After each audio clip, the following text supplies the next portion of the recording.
Bienvenidos a este nuevo encuentro de Histología y Embriología de la Cátedra 2 de la Facultad de Medicina de la Universidad Nacional del Nordeste. Mi nombre es Facundo Urbina, soy ayudante alumno adscripto por concurso de esta cátedra y voy a ser el encargado de presentarles algunos preparados de este tema, de este encuentro, que tiene como eje fundamental y principal al tejido conectivo hematopoyético y sanguíneo. Así que vamos a ir viendo de a poco de qué se tratan estos tejidos y los preparados que vamos a tener que ver en este práctico. Bueno, ¿qué vamos a tratar de aprender en este práctico entonces? Vamos a tratar de reconocer a los tipos de tejido conectivo presentes en el cuerpo humano de una persona adulta. Vamos a diferenciar a las características de cada tipo de tejido conectivo. Se trata de un tejido conectivo mixoide, laxo o denso. Vamos a tratar de distinguir a las organizaciones en que se dispone el tejido conectivo denso. Vamos a tratar de reconocer a las células que se encuentran en el tejido conectivo, nativas residentes, no nativas residentes y migratorias. Vamos a tratar de describir un tipo especial de tejido conectivo que es el tejido sanguíneo y a tratar de identificar cuáles son las células que podemos encontrar en este tipo de tejido.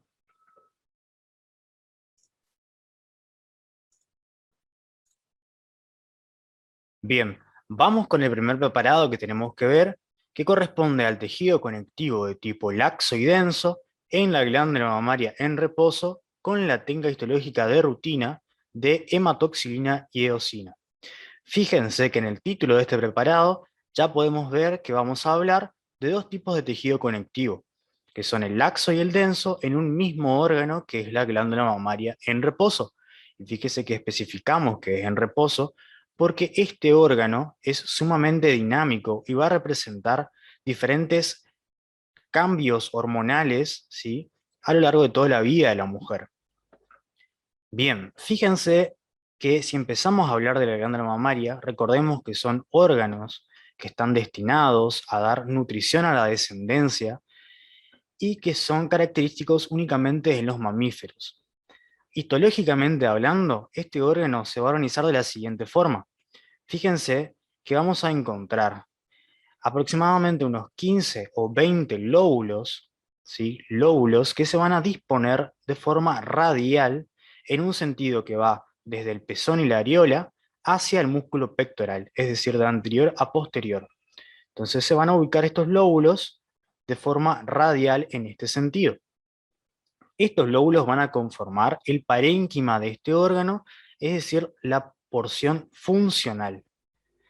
Pero bien, ¿qué nos interesa de este preparado? Que estos lóbulos van a estar rodeados, ¿sí?, van a estar sostenidos por tejido conectivo de tipo fibroso, ¿sí?, que van a envolver, van a rodear y van a sostener a estos lóbulos y van a formar el estroma de este órgano. Y este tejido conectivo fibroso es el que nos interesa en este momento y vamos a observar sus diferentes características, ¿cierto? Bien, este tejido conectivo que va a estar envolviendo a los lóbulos, a su vez los va a dividir en diferentes tipos de lobulillos y vamos a observar las unidades funcionales que van a estar graficadas en esta imagen que vemos aquí. Fíjense entonces que observamos estas unidades funcionales de la glándula mamaria que se denominan unidades lobulillares de conductos terminales, ¿sí? Vamos a ver representado diferentes alvéolos, conductillos terminales mamarios, que son los encargados de secretar la leche, propiamente dicho. Van a secretar su leche en conductos intralobulillares o colectores, que a su vez van a drenar en conductos galactóforos mayores. Y fíjense que todo este parénquima que estuvimos hablando va a estar rodeado por un estroma, tejido conectivo, intralobulillar, que tiene una capacidad muy importante y que va a responder al dinamismo de esta glándula mamaria, ya que puede hacer cambios bajo estímulos hormonales y que va a ser principalmente este tejido el que va a presentar cambios en las diferentes etapas de la vida de la mujer. Y a su vez también tenemos otro tejido que está por fuera, ¿sí?, y que se va a llamar el tejido conectivo, un estroma interlobulillar, ¿sí? Entonces vamos a encontrar este tipo de tejido. Bien, vamos a ver las imágenes de este preparado y fíjense que estamos a un aumento de un 4x, en donde vamos a intentar realizar un recorrido de este preparado y una vista panorámica. Fíjense que lo que nos impresiona a primera vista en el preparado es la intensidad que toma este preparado por la eosina, ¿sí? Tiene una intensa coloración acidófila. Esta intensa coloración acidófila podemos ver que no es uniforme por todo el preparado, sino que es más bien heterogénea, porque hay zonas del preparado donde esta eosina se toma con mayor palidez o hay zonas donde directamente no se colorea el preparado. Entonces, fíjense la abundancia de tejido que toma la coloración por la eosina. Esto nos dará pauta también de que estamos en presencia de abundante tejido conectivo y principalmente de tipo fibroso, ¿sí? Fíjense que también encontramos otras estructuras de gran calibre, ¿sí? Que esto nos da la pauta también de que estamos ante presencia de una cierta heterogeneidad, ¿sí? Y también lugares de preparado donde no toma tensión. Bien, vamos a detenernos en este sector del preparado que es el que nos va a interesar y que tenemos que analizar con mayor profundidad. Y vamos a empezar a analizar las estructuras que podemos observar en esta zona de preparado. Bien, estamos en el mismo sector del preparado y a un mismo aumento, estamos todavía en un 4x, y vamos a analizar las estructuras que tenemos aquí.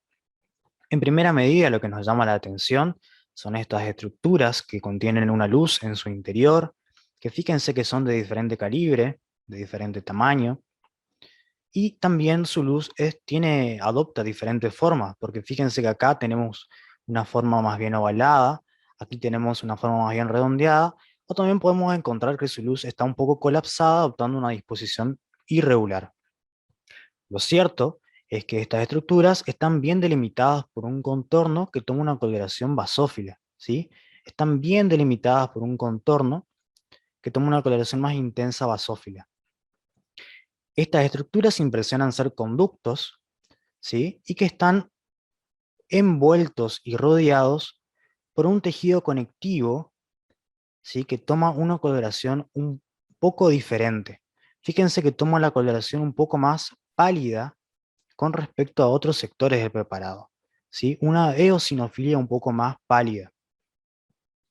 Lo vemos ahí, lo vemos acá, por ejemplo, acidofilia pálida en estos sectores del preparado, que están envolviendo a estas estructuras que bien hemos descrito, que tienen una luz en su interior. Estas zonas del preparado, que toman una coloración un poco más pálida y que se encuentran inmediatamente en relación con estas estructuras con una luz en su interior, que impresionan ser conductos, son los lobulillos mamarios.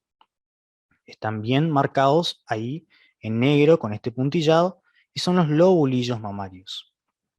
En contraposición, podemos encontrar otras zonas del preparado que están por fuera de estos lobulillos mamarios y se encuentran rodeándolos, que fíjense que toman una coloración eosinófila también, pero tiene un aspecto más heterogéneo, más fibrilar, ¿sí?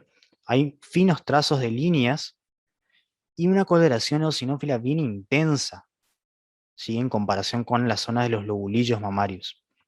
Una coloración bastante heterogénea y eosinófila intensa. Estas zonas del preparado que se encuentran por fuera van a corresponder o impresionan ser, ¿no es cierto?, tejido conectivo pero de tipo denso, ¿sí? Más adelante, a otros momentos, vamos a confirmar esta sospecha que tenemos de que estamos en presencia de tejido conectivo denso, pero ya en este momento podemos ver esa diferencia.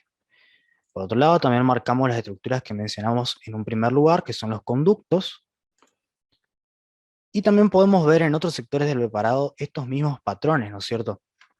Fíjense que en primera medida distinguimos a esas estructuras que contienen una luz en su interior y que están delimitadas por un contorno basófilo que toma mayor coloración y que son de diferente calibre, que tienen diferente forma de su luz y que están rodeados por tejido conectivo que toma una coloración eosinófila pero un poco más pálida, que corresponden entonces, de vuelta definimos, a los lobulillos mamarios,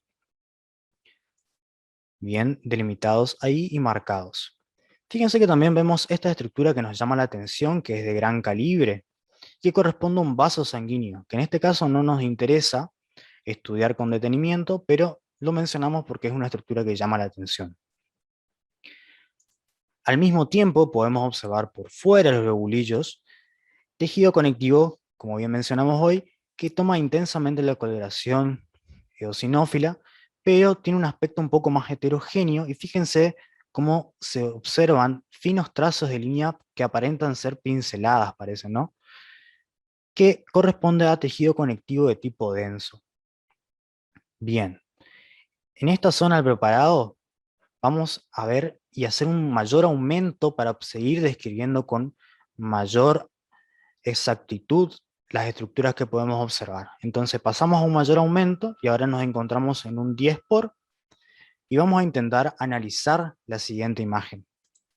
A un 10 por entonces vamos a obtener la siguiente imagen, en donde podemos analizar que por fuera de los lobulillos mamarios, que hoy bien delimitamos y describimos, se encuentra este tejido conectivo que se encuentra rodeándolos y envolviéndolos, que tiene un aspecto más heterogéneo, entonces, que habíamos dicho, que es más intensamente eosinófilo y que tiene un aspecto fibroso.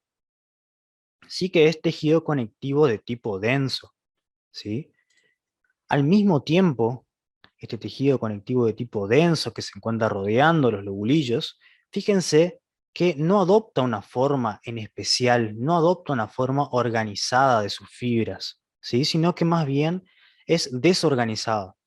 Y esto es lo que nos da la pauta de que estamos en presencia de tejido conectivo de tipo denso no modelado, ¿sí?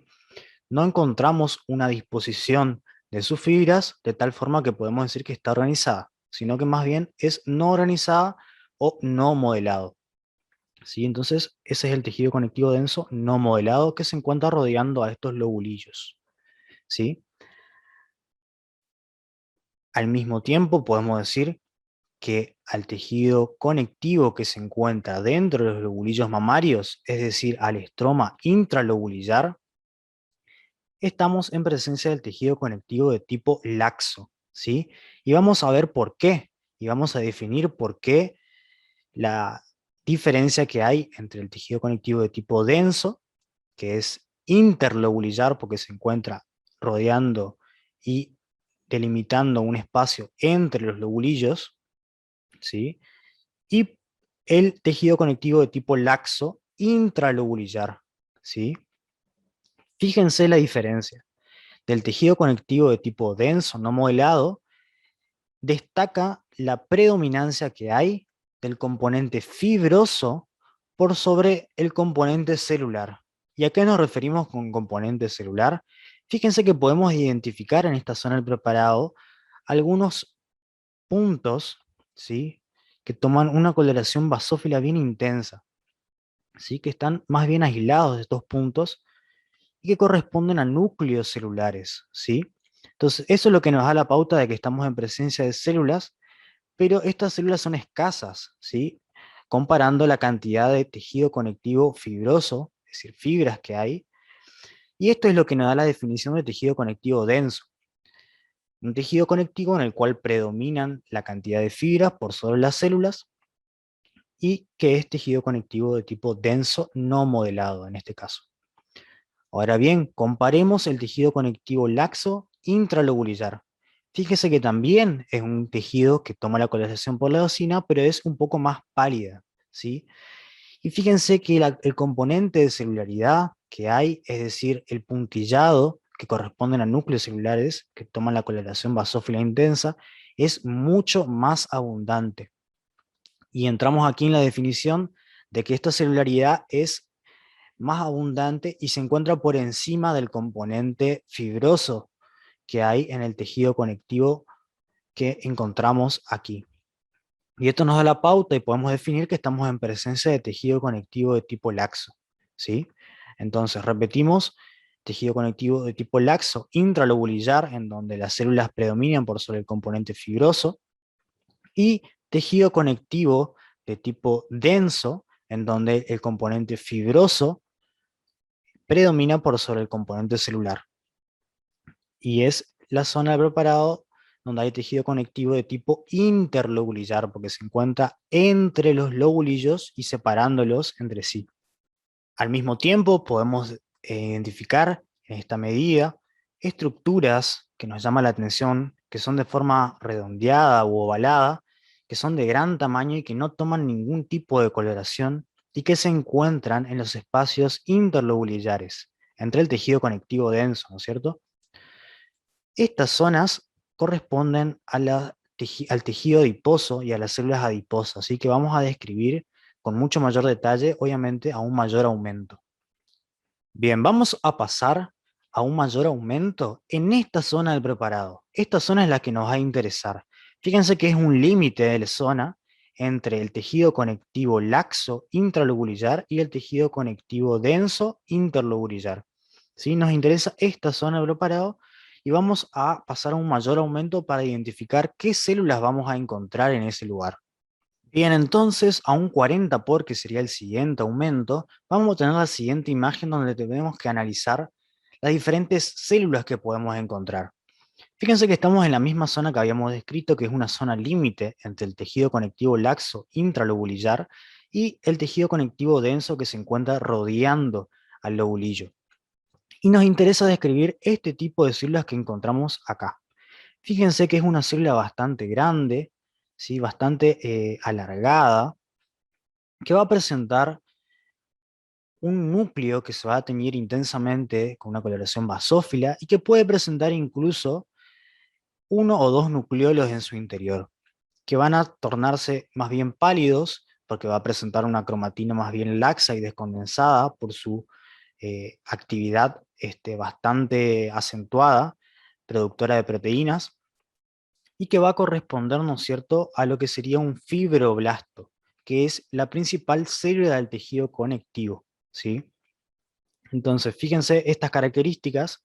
Al mismo tiempo, el citoplasma de este fibroblasto generalmente es eosinófilo, pero en la zona perinuclear se va a tornar intensamente con una coloración basófila. Y esto se debe a la presencia de abundante RER y ribosomas que están codificando proteínas justamente de la matriz extracelular, ¿sí? Entonces, es esta célula descrita como un fibroblasto. Recordemos también que esta célula, si nos imaginamos un poco, porque no podemos apreciar los límites del citoplasma, era la que presentaba, ¿no es cierto?, algunas prolongaciones citoplasmáticas y algunas justamente prolongaciones para secretar su contenido de proteínas hacia la matriz extracelular. En este lugar también podemos identificar a otra célula similar que corresponde a un fibroblasto. Fíjense que tienen las mismas características. Observamos un núcleo intensamente coloreado de basófilo y una región perinuclear que también adopta una basofilia, ¿sí?, por el abundante RER y los ribosomas que se encuentran en la región perinuclear. Entonces señalizamos esas células, ¿sí?, que son los fibroblastos. ¿Sí? Acá encontramos otro. Fíjense que están inmersas en la matriz que secretan los fibroblastos.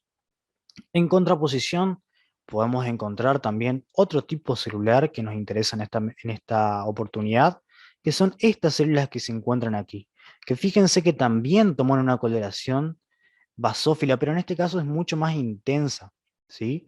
Una coloración mucho más intensa y en cambio acá el núcleo adopta otra forma, porque fíjense que el núcleo tiene una posición un poco más fusiforme, esto quiere decir alargada, un poco más fusiforme y podríamos decir nosotros que tiene una forma de coma, ¿sí?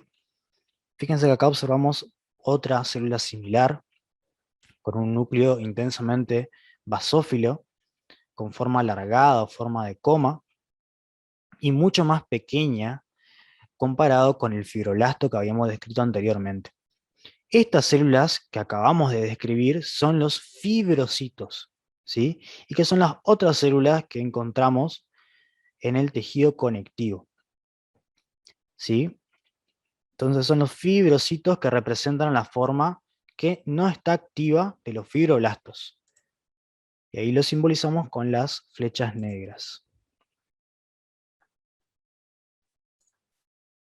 Acá encontramos otro fibrocito, fíjense que es bien característico, con un núcleo bien basófilo, forma fusiforme y alargado, y es mucho más pequeño en comparación con los fibroblastos.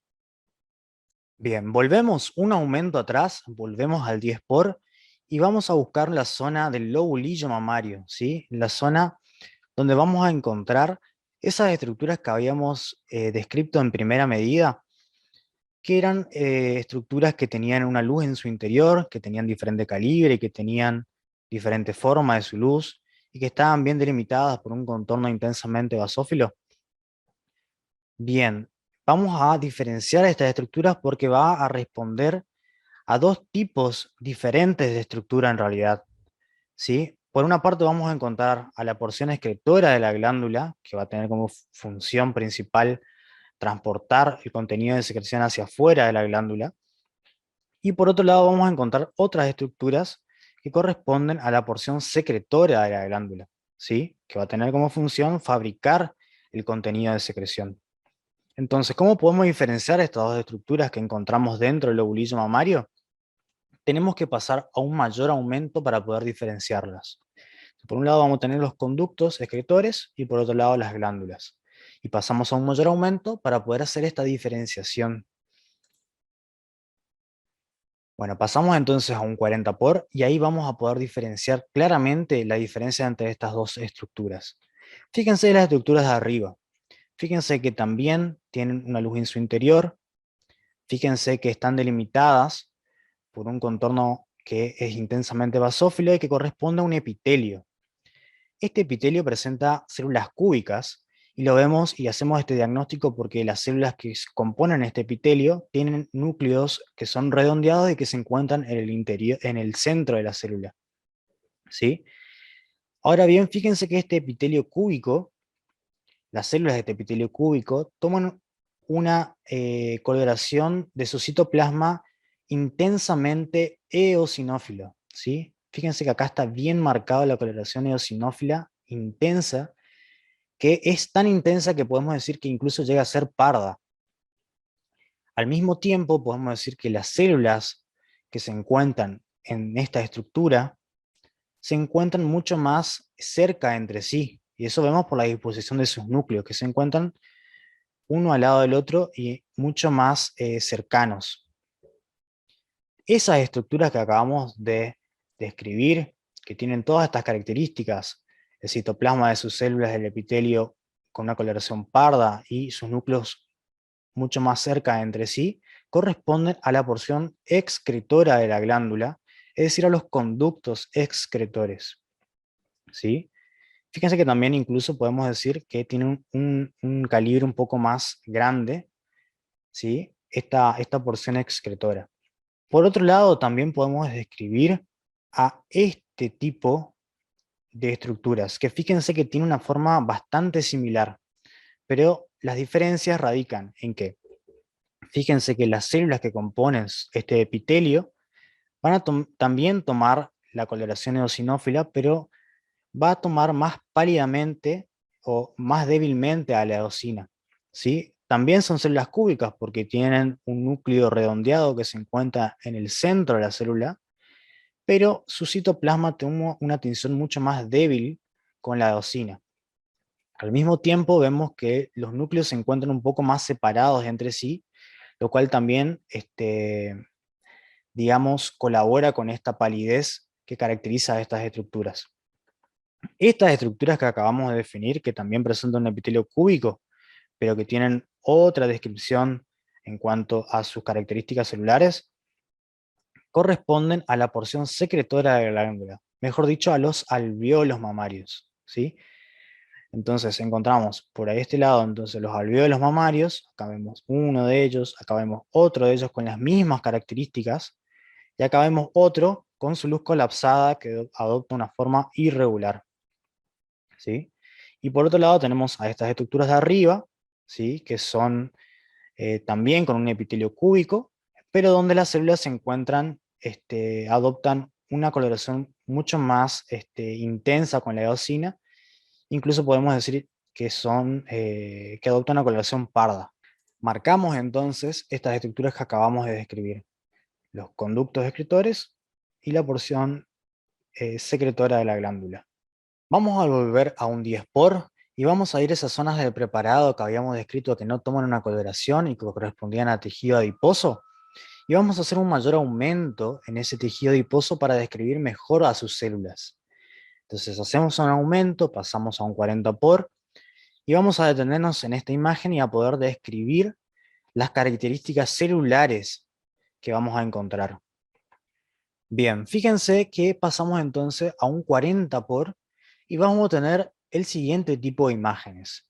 En esas zonas del preparado donde dijimos que no toma una coloración en especial el tejido que correspondía a tejido adiposo. Bien, ¿cuáles son las células que componen este tejido adiposo? Bien, son justamente los adipocitos que vamos a pasar a describir ahora. Fíjense que los adipocitos son células de gran tamaño. Eso es una de las primeras cosas que nos llama la atención. Células de gran tamaño y que tienen una forma redondeada u ovalada. Fíjense que lo que nos llama también la atención es que tienen en su citoplasma un gran espacio en donde no hay una coloración definida. No toma coloración con la técnica histológica de rutina. Y la explicación de por qué no toma la coloración con la técnica histológica de rutina es porque este espacio del citoplasma, que es de gran tamaño, estaba ocupado en su momento por contenido lipídico, ¿sí? Por gran contenido lipídico. Y que con la técnica de rutina, este contenido lipídico se lava principalmente por el uso de los diferentes tipos de alcoholes. Los lípidos se lavan de la técnica y quedan simplemente espacios en su citoplasma de estas células que vienen a representar a ese gran contenido lipídico que estaba ocupando esos lugares. Ahora bien, más allá de este gran espacio que representa el contenido lipídico de estas células, también podemos observar al núcleo de estas células que fíjense que toma la coloración basófila, intensa, y una forma más bien aplanada, ¿sí? Aplanada, y que se encuentra excéntrica a la célula, ¿sí? Excéntrica, por fuera de esta célula. Y la explicación de por qué se encuentra de esta forma el núcleo es por justamente el gran contenido lipídico de esta célula que desplaza al núcleo celular y a todas las organelas que tiene y hace que se desplace hacia la periferia y se comprima incluso un poco el componente nuclear y adopte esta forma aplanada y alargada. Este mismo patrón de la célula podemos observar en la imagen de la derecha. Fíjense que tenemos el gran componente que representa a los lípidos que se lavaron con la técnica. Y de forma excéntrica encontramos a una zona que toma intensamente la coloración basófila y que está desplazada hacia la periferia y un poco comprimida, que corresponde al núcleo de la célula, ¿sí? A la zona del núcleo. Y que fíjense que según distintos autores que estudiaron a estas células, le vieron cierta similitud con lo que se denomina el anillo de sello. Parece un anillo, ¿no es cierto?, que justamente en esta zona vendría a estar la piedrita del anillo, y esto vendría a ser el aro. Si hay cierta similitud y los autores le pusieron este nombre, célula en anillo de sello. Bien, y esta es entonces la última célula, el adipocito, que tendríamos que describir en este preparado, que bien podemos estudiarlo mejor con otras técnicas de tinción, como por ejemplo el Sudan 3, que tiene afinidad por el componente lipídico de estas células, pero en los preparados de nuestra cátedra lo vamos a encontrar a estas células y al tejido adiposo con estas características que acabamos de describir. Pasamos a los siguientes preparados que van a desarrollar mis compañeros.